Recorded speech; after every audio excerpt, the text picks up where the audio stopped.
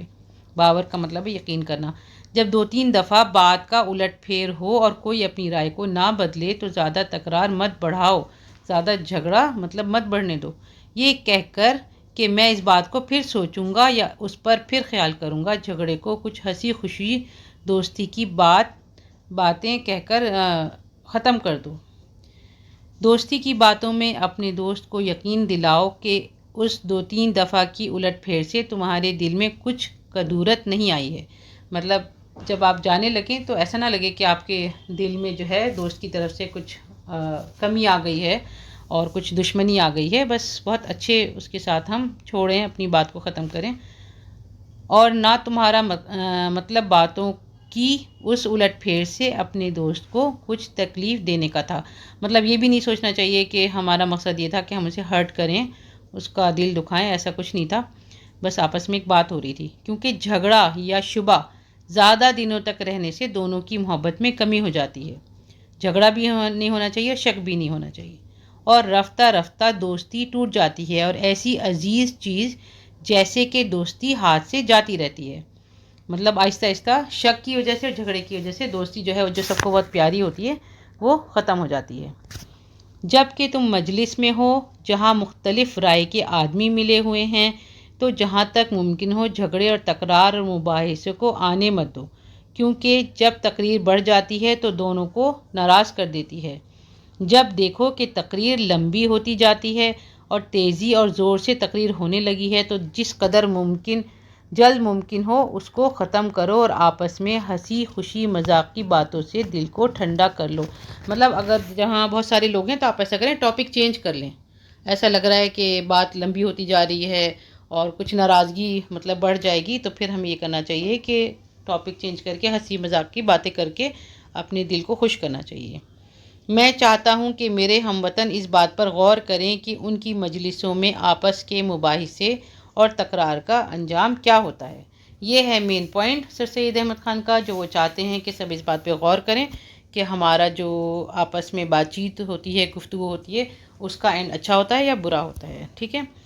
غور کرنے کی بات چلیں یہ پڑھ لیتے ہیں۔ سر سید کی تحریریں عام طور پر بہت سنجیدہ ہوتی ہیں، وہ ہنسی مذاق کا سہارا بہت کم لیتے ہیں، لیکن اس کا مطلب یہ نہیں کہ وہ بالکل خشک اور کھرے آدمی تھے۔ موقع پڑنے پر وہ مذاقیہ باتیں کرنے اور غلط چیزوں کا مذاق اڑانے سے گریز نہ کرتے تھے۔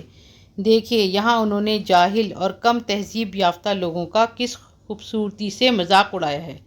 بحث و تکرار کے شروع میں انہوں نے کتوں کی لڑائی اور پھر جاہل غیر مہذب لوگوں کی بحث و تکرار کا خوبصورت نقشہ کھینچا ہے۔ دونوں کی تصویر سامنے آ جاتی ہے لیکن الفاظ کم سے کم استعمال کیے ہیں۔ یہ بھی دیکھیے کہ سر سید نے کس خوبصورتی سے بات کا دھارا اپنے مقصد کی طرف موڑا ہے۔ ٹھیک ہے نا، پہلے تو مطلب الگ پیراگراف میں انہوں نے الگ الگ باتیں کر کے آہستہ آہستہ اپنی بات سمجھانے کی کوشش کی ہے۔ کسی قسم کا جھول یا جھٹکا نہیں، بات میں سے بات نکلتی آتی ہے، ایسا مضمون لکھنا بظاہر آسان معلوم ہوتا ہے لیکن یہ بڑی مشکل چیز ہے۔ ایک بات سے دوسری بات اس طرح پیدا کرنا اور پڑھنے والے کے خیالات کو اس آہستگی سے موڑنا کہ پتہ بھی نہ چلے کہ مضمون کہاں سے کہاں پہنچ گیا، مضمون نگاری کا کمال ہے، مطلب یہ بہت اچھا ٹیلنٹ ہے۔ لپاڈگی کو پہلے لپاڈ کی مطلب کاف کے ساتھ، اب لپاڈگی بولتے ہیں۔